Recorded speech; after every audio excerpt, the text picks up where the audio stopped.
And now to day 26 of the partial government shutdown. This means that 800,000 federal workers continue to go without pay. Every day we've been seeing the ripple effects from trashed national parks to long lines at airports all across the country.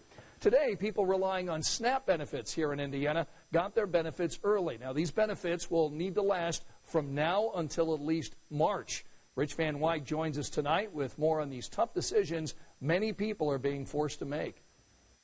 Today we found low-income families having to budget their hunger because of the partial government shutdown. Larry Tyndall says he gets $192 a month to feed 3 people. In the best-case scenario, he won't get any more money for 2 months. It's pretty scary for me.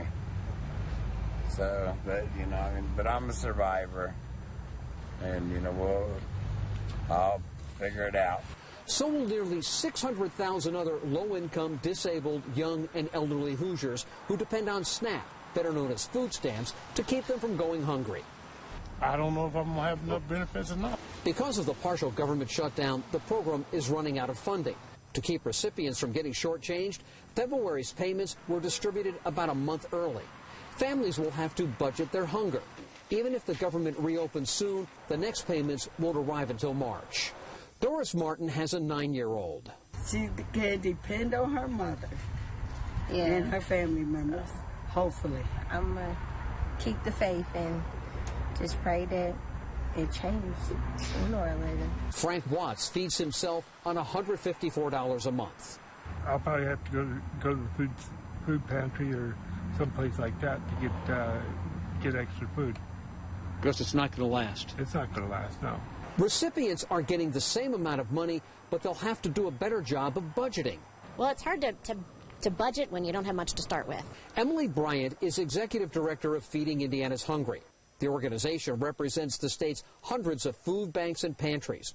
On average, she says, a typical family eats through a month's worth of food stamps in 3 weeks. And will likely, at some point, be seeking the help of friends, family, neighbors, or the charitable sector to make sure that they have enough food.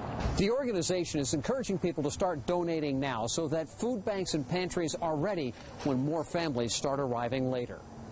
Rich Van Wyk, Channel 13 Eyewitness News. All right, Rich, thank you.